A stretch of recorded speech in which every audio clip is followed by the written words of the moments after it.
A 4th of July celebration turns into the scene of a deadly confrontation. Somebody actually go, so we followed him to see what happened. And then we see this car parked and he's on the floor. My brother, bro. Dude, I apologize. Okay, I understand, but he's dead. We're breaking down how this family gathering started with fireworks and ended in gunfire. You know, him and his wife have been fighting.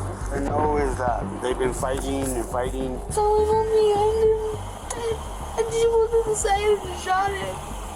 And she took off. I would like to know more about what is this going on. But my friend, she probably, I don't even know. This is Inside the Crime, presented by Law&Crime. I'm Elizabeth Millner.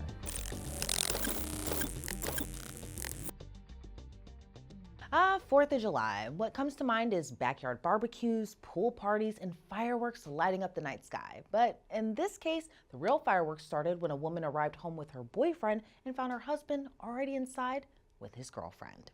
It's July 4th, 2023. We're in Albuquerque, New Mexico. It's just before 11:30 p.m. when officers respond to a 911 call after a man is found unresponsive in the road. So my dad called me and said that my mom had shut the house up. So we came over there to go see what happened. And then we saw my dad take off, so we followed him to see what happened. And then we see this car parked and he's on the floor. They were about to slip around the corner. Okay. Whose car? Do you guys know whose car this is? It's his car. Oh, it's his car? The victim is identified as 39-year-old Joel Valdez. According to his daughter, an altercation took place between her parents. Joel's daughter says that fight led to her mom, Erica Valdez, allegedly grabbing a gun. Then she found her dad lying motionless near his car as her mom took off. What kind of car does your mom drive? Hyundai. Hyundai? Do you know what color? Black. Black. She drives a black Hyundai. I said What's that? she has shot at the house before. Police start asking more family members what happened prior to the shooting. All I know is that they've been fighting and fighting.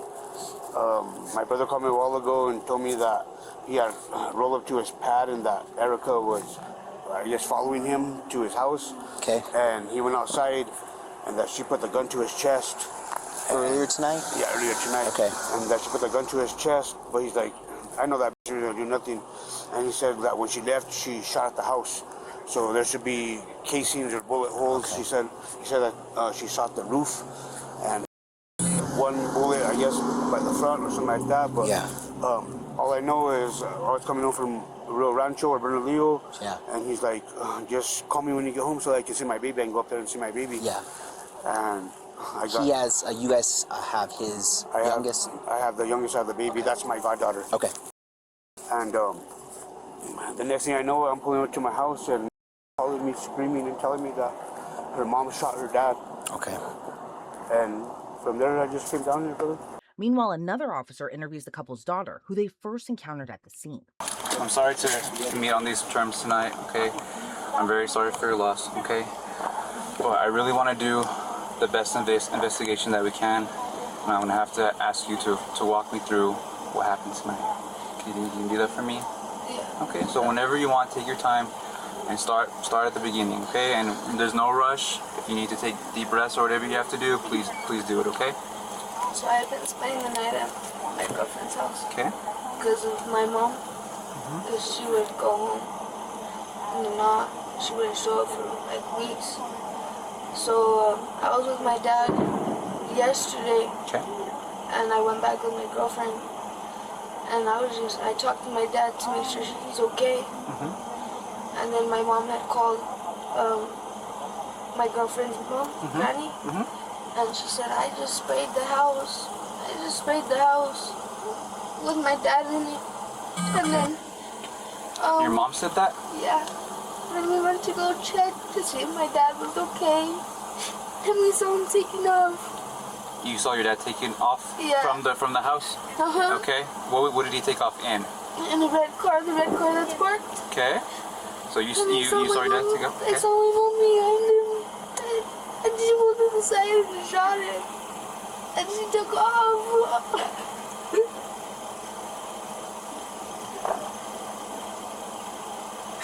She's in the black Hyundai. A black Hyundai? Yeah. Her name's Erica Valdez. Where did she pull up next to him at? Right on the side of him. I know, but where? On 98th in the neighborhood? What do you mean? Like, was it on 98th that she pulled up next to him? No, or it was right here that she pulled up to next to him and at shot this him. intersection? Yeah.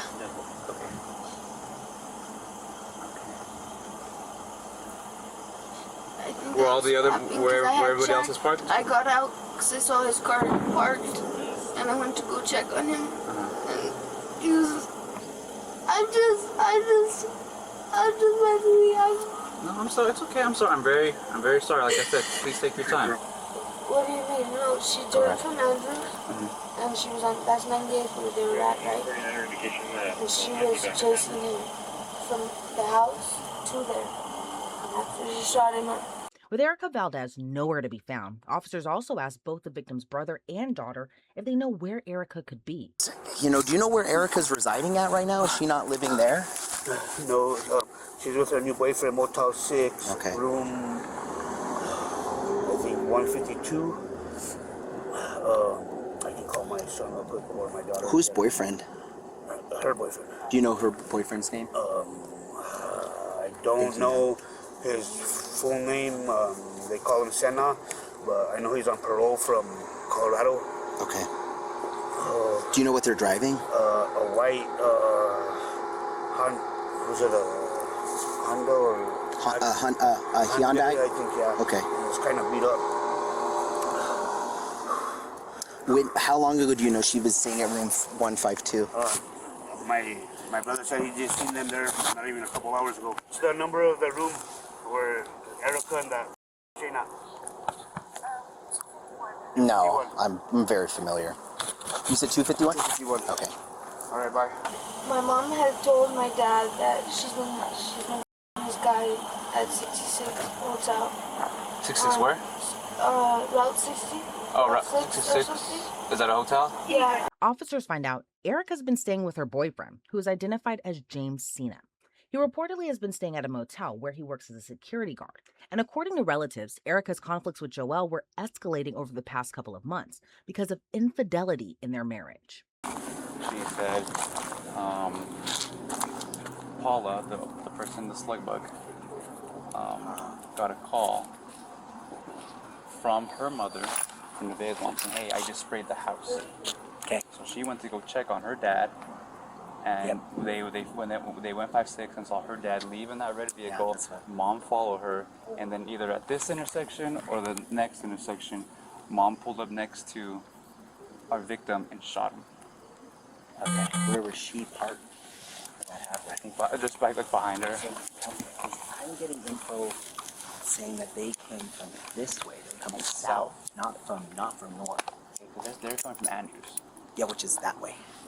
You take Anderson Hill. Oh, she might have shown me the wrong. Yeah, she might have just gotten. Oh yeah, she might have got mixed up. Confused. Because well, his car's there, And there's it's facing casings. There's south. casings that go down this way. On southbound. Okay. So AFR ran all of them over. Of course. So we'll go and confirm how far we have. So I kind of have very similar 49s from them. They got a call from because that's like her godparents. Okay. They said, hey, something's happening to Dad. I'm freaking out. And they got a call there, from her saying, hey, he's dead in the road, and they just jetted over here. They just got home from like a party in Rio Rancho. Brother, who's the gentleman that's over there, Eric, he said that he got a call from his brother around like 11. Jo-Elle? Yeah, saying, hey, this shot at my house. She's freaking doing some stupid. He's like, call me when you get back home because I'm going to leave and I want to go see my daughter. I guess they take care of his kids during all of this situation while this is going on. And so that's when, like 20 minutes later, got a call from Nevaeh and she's freaking out saying that they're dead and all this. So have we talked to the people in the slug bug? Yes, I talked to I talked to Paula. That's the one who was like, well, that's the one who originally got the call from our suspect. So Erica, Who's that?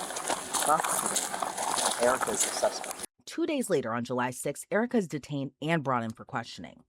I've been hearing about your difficulties.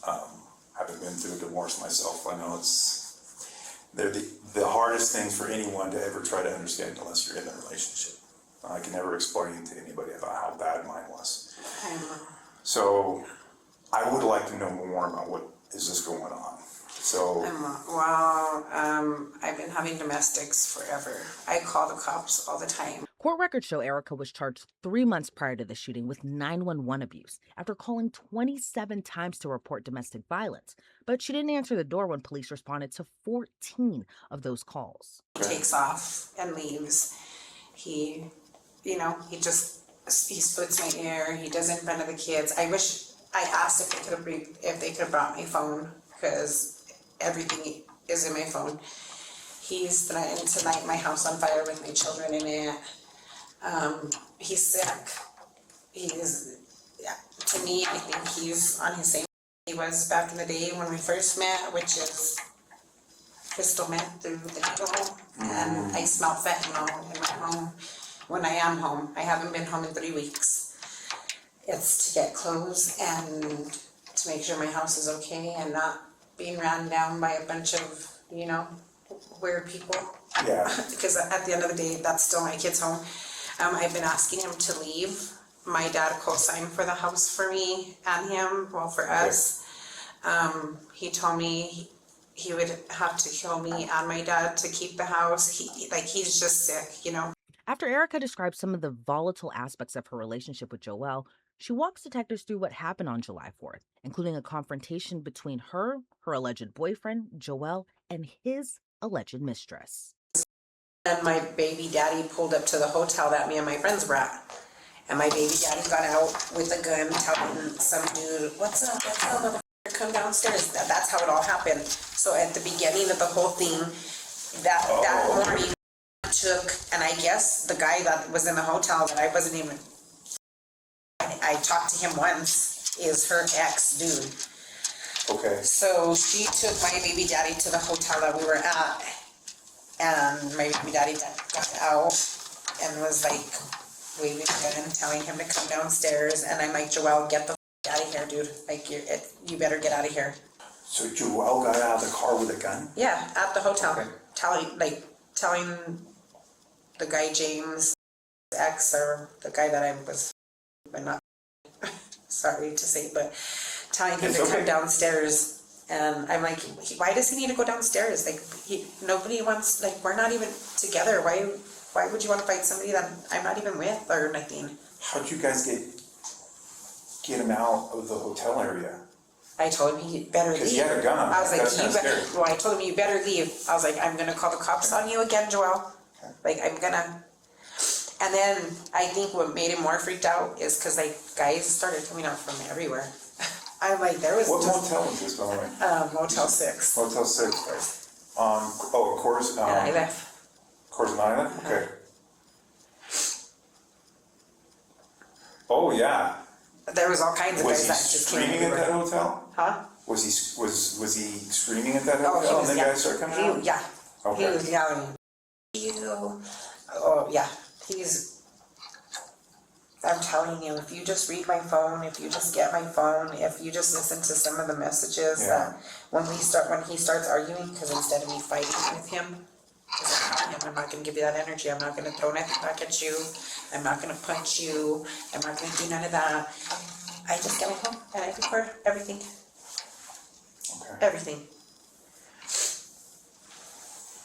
What do you think scared him off? The guys come? I don't know. There was a bunch of guys that came out. Okay. Who knows? Probably both. He doesn't like to fight. My daughter got out. He doesn't? My baby daddy doesn't like to fight. He doesn't? I mean, he will if he has to, but he'll shoot I was before he saying fights. Jo-Elle, correct? Yeah. Okay. So Jo-Elle doesn't like to fight? No. Okay. If he has to, he will. He likes but to he'd fight rather you. Shoot. Yeah. That's what I said. You hit women. I forgot. Like, you don't know how to fight a man. According to prosecutors, Erica's alleged boyfriend was the one who pointed a gun at Jo-Elle, and Erica threatened to shoot both her husband and his alleged mistress if they didn't leave. But going back to Erica's version of events, she says she used Jo-Elle's confrontation as an excuse for her to escape and pack up her things at their house. It reportedly backfired, though, because Jo-Elle was already in the house with his alleged mistress. He took off. I was like, yes, this is the time I can go home and grab my clothes for my kids and me, and nobody will be there. I pull up, and him and her are inside my house, and I knock, and he comes out. He's like, get the out of here. And at this point, I have 2 little girls that I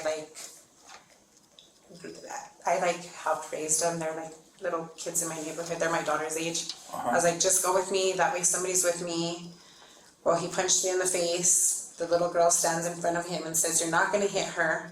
I said, "Get in the car and let's just go." I got in my car and left. And I don't know what happened from there. When it comes to the confrontation at the home, Erica's account wasn't the only story investigators had. A 911 caller also reported the fight to police. He was saying there's a call tonight where he was pointing a gun at her?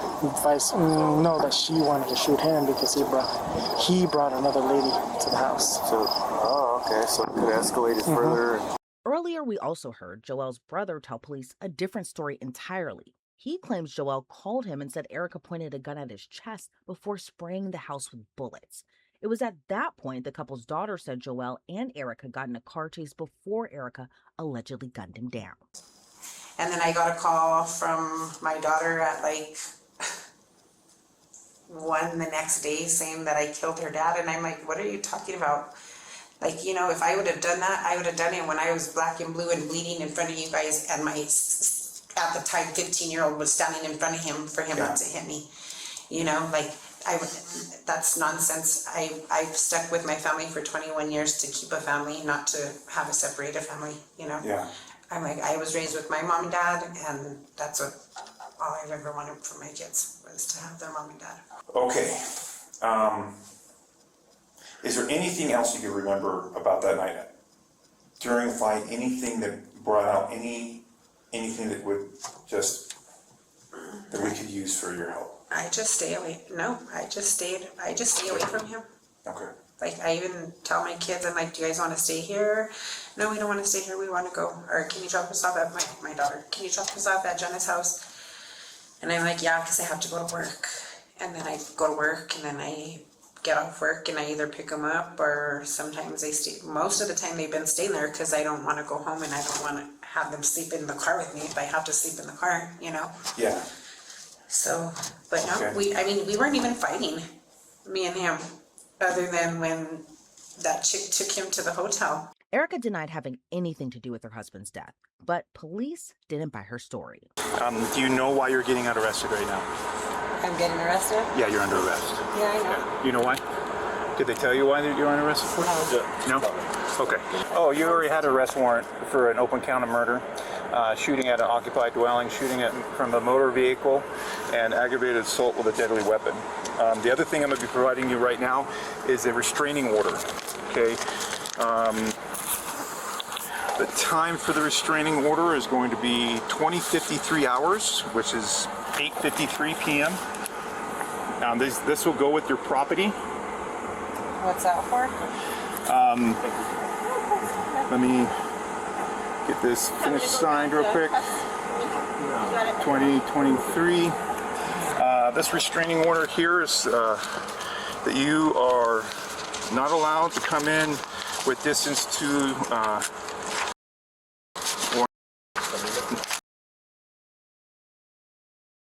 Do what? you are not allowed to come into contact with or by your means or anyone else's means. For right now, it's permanent until you serve your time in court to see if these charges are done or if they are set by the court to be permanent. Okay, well, they're gonna go with my mom if they have the right to go with. Not at this time, no. It's not who we had chosen. So, Who'd you guys choose? okay, well, it'll be on here and it'll be taken care of, but just let you know, I'll be filing this with the court. Again, by your means or anyone else, third party, anything, you can't try to make contact with them, okay? Yeah. Okay. All right. Eric? It said you're like, it's on you guys. She found it. Well, we've found a location that they'll be safe, okay? In November of 2024, Erica Valdez pleaded guilty to second-degree murder and shooting at a dwelling, both with firearm enhancements. In exchange, her charges of conspiracy to commit first-degree murder and 2 counts of shooting from a motor vehicle were dismissed. Erica's boyfriend, James Cena, was also arrested after he was accused of firing rounds at Jo-Elle as he attempted to leave the motel. According to prosecutors, he accompanied Erica and fired shots during the drive-by shooting later that night. In May of 2026, Erica Valdez was sentenced to 15 years in prison. As for James Cena, he reportedly took a plea deal in November of 2024 and was sentenced to 2 years in prison on a firearms possession charge. Thanks for joining us on this episode of Inside the Crime. I'm Elizabeth Millner, and we'll see you back here on Monday with another case.